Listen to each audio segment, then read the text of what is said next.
అసలు ఈ శ్లోకం ఎక్కడిది అనేటువంటిది ఇంకా ఆశ్చర్యకరమైన విషయం. చాలామంది ఇంకా పట్టించుకోవట్లేదు అది. అంటే మన భారతదేశంలో పుట్టిన వాళ్ళ అదృష్టం ఏంటంటే ప్రతి వాడికి ఈ గురుబ్రహ్మ శ్లోకం ఇంట్లో తల్లిదండ్రులైనా చెప్తారు, లేకపోతే స్కూల్లో అయినా చెప్తారు. అందుకని గురుబ్రహ్మ శ్లోకం రానివాడు భారతదేశంలో ఎవరు ఉండరు. అయితే అది ఎవరికి వర్తిస్తుంది ఆ గురుధ్యాన శ్లోకం అనేటువంటిది మాత్రం ఎవరు చెప్పేంత పరిజ్ఞానం తల్లిదండ్రుల దగ్గర కానీ ఎక్కడ ఉండట్లేదు. మీరు ఎవరు ఉద్దేశించి చెప్పారని పిల్లలు అడిగితే చెప్పాలి కదా. అంటే స్కూల్ టీచర్లకు వర్తిస్తుందా, ఎవరికి వర్తిస్తుంది చెప్పాలి కదా. ప్రతి విద్యకి ఒక గురువు ఉంటాడు, వాళ్ళకి వర్తిస్తుందా, మీరు ఎవరికి వర్తిస్తుందో చెప్పాలి కదా. ఇప్పుడు సంగీతానికి ఒక గురువు ఉంటాడు, నాట్యానికి ఒక గురువు ఉంటాడు, అయితే మామూలు మెకానిజం నేర్చుకోవడానికి ఒక గురువు ఉంటాడు, అన్నిటికీ ఉంటాడు. అవి ఆ వృత్తులకి గురువు. కానీ ఇక్కడ ఆ వృత్తులకి వచ్చే గురు సాక్షాత్ పరబ్రహ్మ అవ్వక్కర్లేదు. ఆ విద్య నాకంటే ముందు నుంచి అందులో ఆరితేరిన వాడు ఆయన గురువుగా భావించి ఆయన దగ్గర నేర్చుకోవాలి. కాబట్టి ఇవి వాళ్ళకి కాదు. సరే ఇంకెవరికి వర్తిస్తుంది అనేటువంటిది అసలు ఎందులోది అని అంటే మూలం చెప్తున్నా, గురుతత్వమే సర్వోన్నతత్వం అని అన్నీ ఒకదానికి ఒకటి లింకుడు అనమాట. అందుకోసం ఏంటంటే అది శివుడు పార్వతీదేవికి బోధించినటువంటి శ్రీ గురుగీత అనేటువంటిది ఉంది. అదేంటంటే స్కాంద పురాణంలో అంతర్గతంగా శ్రీ గురుగీత అనే ఉంది. దాంట్లో సుమారు 340 శ్లోకాలు ఎన్నో ఉంటాయి. అదంతా కూడా ఆ శివుడు పార్వతీదేవి బోధించింది. ఆ సన్నివేశం ఏ సందర్భంలో చెప్పారు అనేది కూడా చాలా అవసరం. ఇప్పుడు మనం గురు మార్గం గురించి దత్త మార్గం గురించి చెప్పుకుంటున్నాం కాబట్టి అది ఆ సందర్భం ఒకటి చెప్పుకుందాం. అది ఏంటనంటే ఒకసారి కైలాసంలో అందరూ అమ్మ పార్వతీదేవి ఉన్నారు, సరే శివుడు ఉన్నాడు, వాళ్ళని పరివేష్టించి ప్రమద గణాలు ఉన్నారు, దేవతలు ఉన్నారు, అందరూ ఉన్నారు అంతా. సరే శివుడు బోధ చేస్తున్నాడు. శివుడు బోధిస్తూ వాళ్ళకి మధ్యలో కళ్ళు మూసుకుని నమస్కారం చేసుకుంటున్నాడు. కొంతసేపు అలా ధ్యానం చేసుకుని మళ్ళా చెప్తున్నాడు.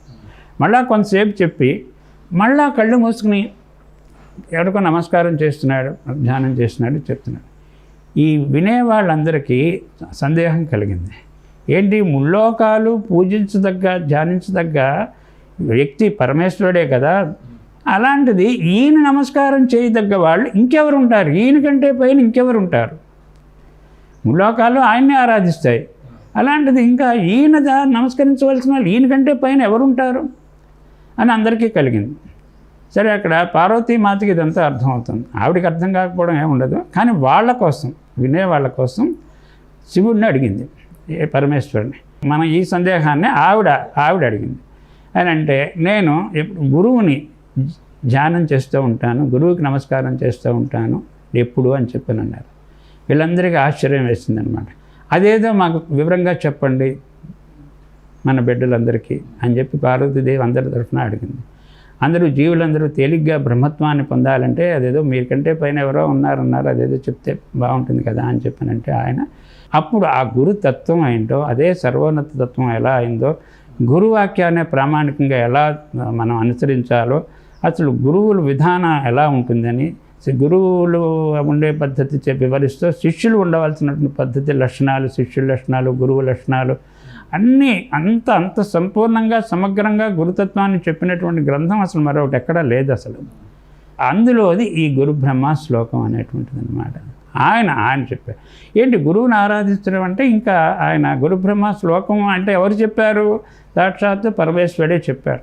అంతేకాకుండా ఏం చెప్పాడంటే ఆయన ఇంకోటి, అసలు మేము త్రిమూర్తులం కూడా సృష్టి స్థితి లయాలు చేసేటటువంటి సామర్థ్యాన్ని గురువుని ప్రార్థించే గురువు యొక్క అనుగ్రహ ప్రసాదంగా పొందే మేము సృష్టి స్థితి లయాలు చేస్తున్నామని చెప్పారు.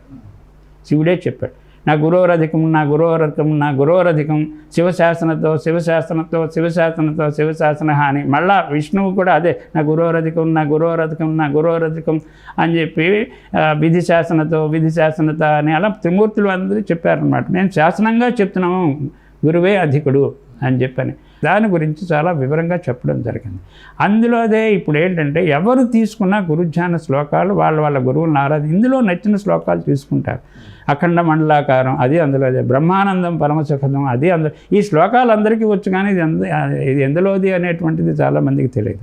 ఇంతకీ ఆశ్చర్యమైనటువంటి విషయం ఏంటంటే ఈ 350 శ్లోకాలు అయినా చెప్పి అందులో ఏ గురువు పేరు చెప్పలేదు. గురుతత్వం ఎలా సర్వోన్నతత్వం మొత్తం గురుతత్వం తెలియకుండా చేసేటటువంటి పూజలు అవి అన్ని అర్చనలు అభిషేకాలు క్షేత్రదర్శనం అన్నీ కూడా వ్యర్థమైపోతాయని కూడా చెప్పారు.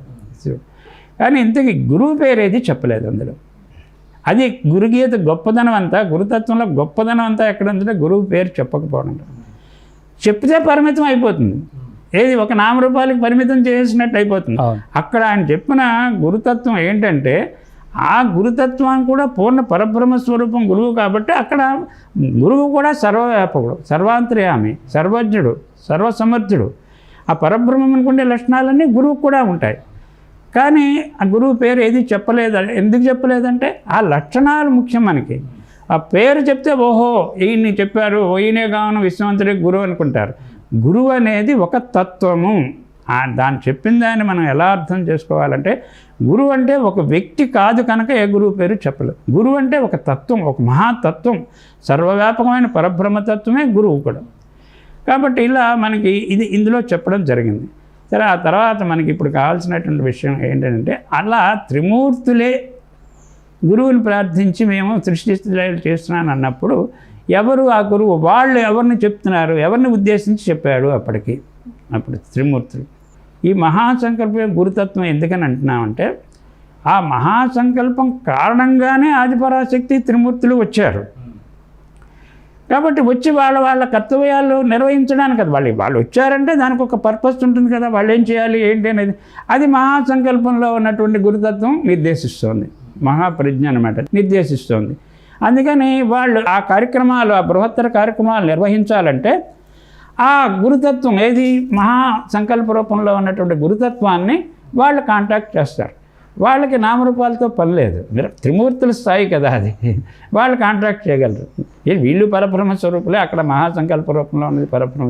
కానీ ఆ మహాసంకల్పం కారణంగా సృష్టి చేయాల్సి వచ్చింది, దాని కారణంగా త్రిమూర్తులు వాళ్ళు వచ్చారు. కాబట్టి దానికి సంబంధించి ఏదైనా సరే వాళ్ళతో సంప్రదించాల్సింది.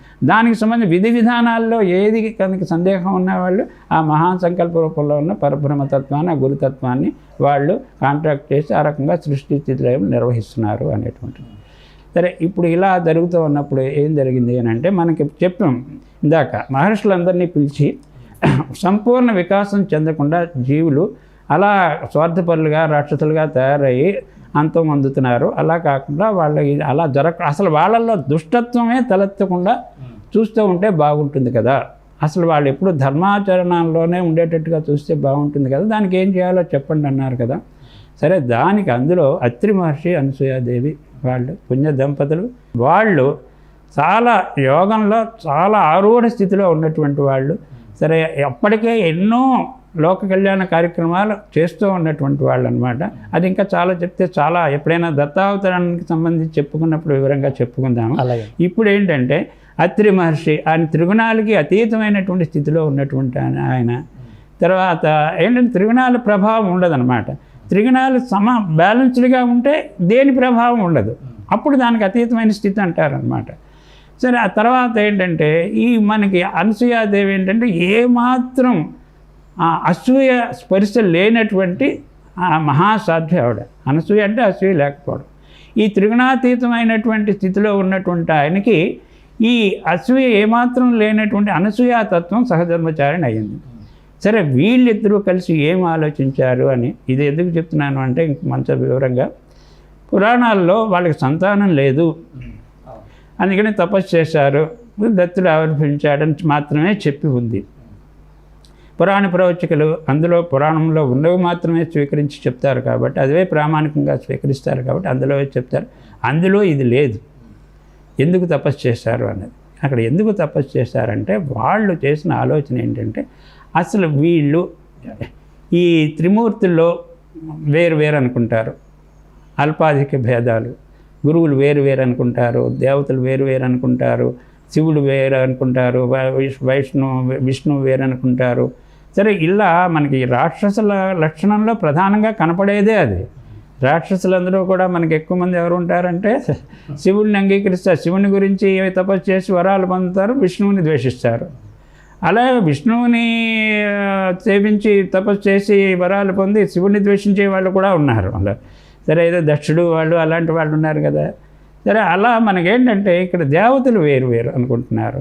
సరే అందుకోసం ఏంటంటే వీళ్ళు మానవులు వేరు, మనవాళ్ళు, పరాయి వాళ్ళు, ఇదంతా కూడా మూల కారణం ఏంటంటే వీళ్ళందరి రూపంలో ఉన్నది ఒకే తత్వము, ఒకే పరబ్రహ్మ తత్వము, ఒకే పరబ్రహ్మం ధరించినటువంటి రూపాలే వీళ్ళందరూ కూడా, త్రిమూర్తులు, త్రిమాతలు అందరూ కూడా, జీవులు అందరూ కూడా. కాబట్టి వీళ్ళకి ఆ ఏకత్వ భావన ఎక్కడా వాళ్ళకి లేదు. అనేకత్వంలో మాయలోనే ఉండిపోయారు. అనేకత్వాన్ని చూస్తుంటే ఎక్కువ తక్కువలు కనపడతాయి.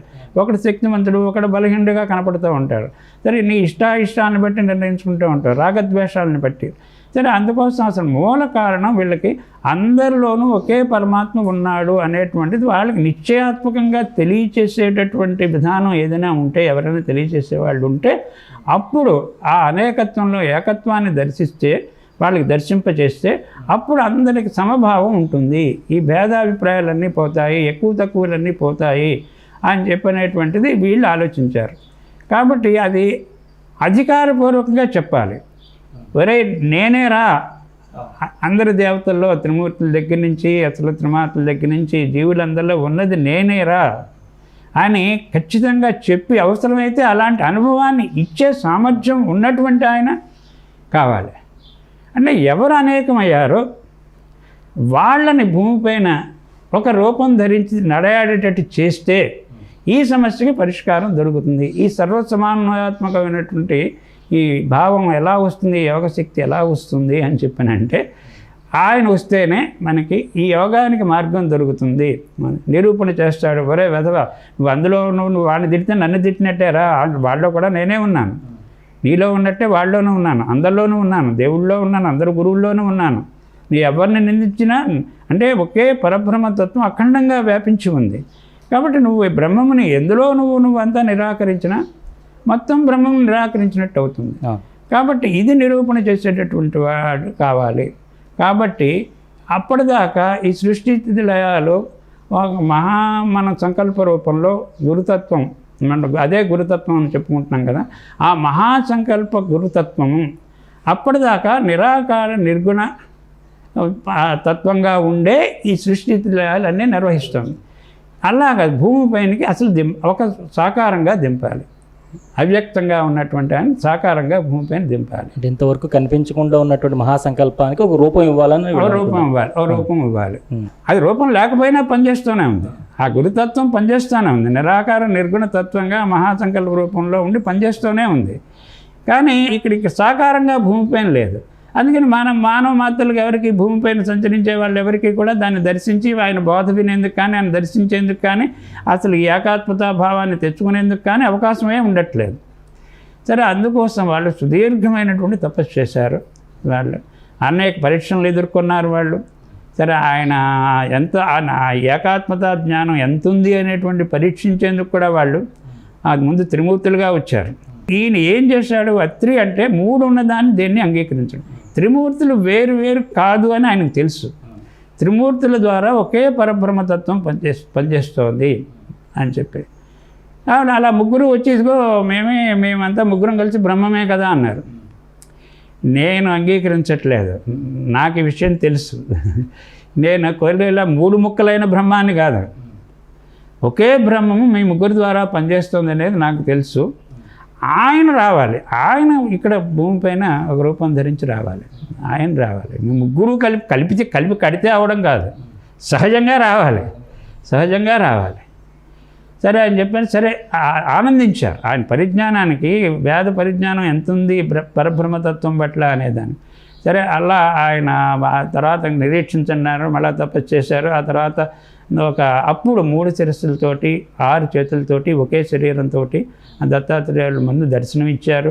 ఇలా నేను మీ లోక కళ్యాణ సంకల్పం కాబట్టి ఇది ఏంటంటే అందరికీ యోగాన్ని, సమత్వ బుద్ధిని అందరికీ అనుగ్రహించి ధర్మ మార్గంలో నడిపించి వాళ్ళందరికీ మోక్షాన్ని, ముక్తిని ప్రసాదించాలి, జీవన్ముక్తిని ప్రసాదించాలి అనేటువంటి సంకల్పంతో మీరు ఈ తపస్సు చేస్తున్నారు. కాబట్టి మీ యొక్క శుభ సంకల్పానికి, కళ్యాణకారకమైన సంకల్పానికి నన్ను నేను దత్తం చేసుకుంటున్నాను అని ఆ పరబ్రహ్మ తత్వం అలా దత్త రూపంలో దర్శనం ఇచ్చింది. అక్కడ కూడా ఇంకా వీళ్ళు ఎంతటి వాళ్ళు అనంటే పొంగిపోయి తపస్సు మానేయాలి. మానలేదు వీళ్ళు. అలా వీళ్ళకి దత్తమయ్యానంటే వాళ్ళు కోరుకున్నప్పుడు దర్శనమిస్తారు, వాళ్ళు పిలిస్తే వస్తారు. కానీ అలా కాదు కదా, వీళ్ళకి కావాల్సింది అలా కాదు. భూమిపైన ప్రజలందరికీ అందుబాటులో ఉండాలి, అందరికీ అందుబాటులో. వాళ్ళు ఏదో మహానుభావులు అత్రిమహర్షి ఆయన వాళ్ళు పిలిచినప్పుడు అలా వస్తారు. అది కాదు కదా, వాళ్ళకి కాదు కదా, అసలు వాళ్ళ కోసం అక్కర్లేదు, అసలు ఏది అక్కర్లేదు వాళ్ళు. సరే, వాళ్ళకి బాగా తెలుసు, వాళ్ళకి ఉన్నది ఒకే పరబ్రహ్మతత్వం. అందుకోసం ఏంటంటే ప్రజలందరికీ లభ్యం అవ్వాలి. కాబట్టి అలా కాదు స్వామి, మా గర్భాన్ని జన్మించాలి, ఇక్కడ అలా ఔరసుడిగా జన్మించాలి. అప్పుడు ఒక మాతృ గర్భాన్ని జన్మిస్తే ఇక భూమి మీద ఎప్పుడు పడి ఉంటారు. ఎప్పటికీ ఉండాలంటే అది ఒకటే మార్గం, లేకపోతే వాళ్ళకి కనపడి వెళ్ళిపోతూ ఉంటారు. సరేనంటే దానికి కూడా ఆయన సరే అని అంటే సరే ఇంకా నిరీక్షించండి, ఇంకా తపస్సు చేశారు. సరే తపస్సు చేసిన తర్వాత సరే అప్పుడు ఇక అత్రి మహర్షిలో ఉష్ణ జ్వాలలు, ఇంత తపోజ్వాలలు ముల్లోకాలని చుట్టబెడుతున్నాయి, ఎవరిని కూడా ప్రశాంతంగా ఉండనివ్వట్లేదు. అందరికీ ఏదో దహించిపోతూ ఉన్నట్టుగా బాధ. సరే వాళ్ళందరికీ ఇదంటే ఈ అత్రి మహర్షి తపోజ్వాలలు అని చెప్పని అన్నారు, దత్తుని అనుగ్రహించమని చెప్పి ప్రార్థించారు. సరే ఆ దత్తస్వామి ఏమో ముందు ఆయన శిరస్సులో ప్రవేశించాడు. వెంటనే ఆ అగ్నిజ్వాలలు ఆ తపోజ్వాలన్నీ ఉపశమించాయి. ఆ తర్వాత ఆయన నెమ్మదిగా కళ్ళు తెరిచాడు. కళ్ళు తెరిచేసరికి ఎదురకుండా అనసూయాదేవి కూడా తపస్సు చేస్తూ కూర్చునుంది. ఆయన దృష్టి ఆవిడ మీద మళ్లించాడు. వెంటనే ఆయన కళ్ళల్లోంచి ఆ పరబ్రహ్మ తేజస్సు, ఆ దత్తాత్రేయ తేజస్సు అనసూయామాత గర్భంలో ప్రవేశించి, సరే ఆ ప్రవేశించిన వెంటనే ఆవిడకి అలా కూడా ఇది అతీతమైనటువంటిది కదా అంత. ఆ 9 రోజులే 9 మాసములుగా అండి. ఆ తర్వాత మార్గశిర పౌర్ణమి నాడు మనకి ఈ దత్తాత్రేయుడు అనేటువంటిది కూడా మనకి సరే అక్కడ ముందు త్రిమూర్తులు ముగ్గురుగా వచ్చారు. బ్రహ్మాంశతోటి చంద్రుడుగాను, శివుడు అంశతోటి దూర్వాసుడుగాను, తర్వాత ఏమో విష్ణువు యొక్క అంశతోటి దత్తాత్రేయుడు వారుగా వచ్చారు. సరే ఎందుకనంటే ఇక్కడ భూమి మీద మళ్ళా ఎవరు సందేహం ఉండకూడదు, ఆ త్రిమూర్తాత్మకుడు అవ్వాలి. అంటే 3 అంచులతోటి వేరువేరుగా పుట్టి ఆ తర్వాత ఆ చంద్రుడు వాళ్ళ యొక్క తపస్సులను వాళ్ళ యొక్క తత్వాన్ని ఈ విష్ణువులో విలీనం చేసి మేము వేరే తపస్సుకి వెళ్ళిపోతున్నామని వెళ్ళిపోయారు. సరే అలా దత్తాత్రేయుల వారు రావడం జరిగింది. సరే ఇప్పుడు అలా మనకి దత్తాత్రేయుల వారు దేనికోసం, ఎందుకు, ఇప్పుడు ఎక్కడి నుంచి వచ్చారు, ఎప్పటి నుంచి అంటే సృష్టి ప్రారంభం నుంచి ఆయన అజ్ఞాతంగా మహాసంకల్ప రూపంలో నిరాకార నిర్గుణ పరబ్రహ్మతత్వంగా ఉండి సృష్టిస్థితిలాలు చేస్తూ ఉన్నటువంటి ఆయన ఈ అత్రి మహర్షి అనసూయాదేవి తపస్సు కారణంగా రూపం ధరించి భూమిపైన 3 శిరస్సులతోటి అలా తర్వాత అలా 6 చేతులతోటి, మళ్ళా అందులో ఇంకో సందేశం ఉంది ఏంటంటే సరే అది త్రిమూర్త్యాత్మకుడనని 3 శిరస్సులు 6 చేతులు ఉన్నాయి బాణం, కానీ 3 శరీరాలు 6 కాళ్ళు లేవు, ఒకే శరీరం 2 పాదాలు. అంటే వాళ్ళ ముగ్గురు ద్వారా పనిచేసేది ఒకే పరబ్రహ్మతత్వం అనేందుకు ఒకే శరీరం. మళ్ళీ ముగ్గురులో ఎవరో ఒకళ్ళే చేస్తున్నారేమో త్రిమూర్తుల్లో అని ఎక్కడ అనుకుంటారో అని మళ్ళీ 3 శిరస్సులు. సరే ఇలా దానికి ఆ రూపం రావడం జరిగింది. సరే దానికి మనకి ఇప్పుడు దత్తాత్రేయుల వారు ఎవరు ఏమిటి అని అంటే ఇప్పుడు మనం ఇంత చెప్పుకోవాల్సి వచ్చిందనమాట. కాబట్టి ఆయన ఎప్పటివాడు అంటే సృష్టి ప్రారంభం నుంచి ఉన్నటువంటి వాడు ఆయన. అప్పుడేమో అలా నిర్గుణంగా నిరాకారంగా ఉన్నాడు, ఇప్పుడు సగుణ సాకారంగా భూమిపైన యోగనాథుడిగా సంచరిస్తున్నాడు అని చెప్పాను.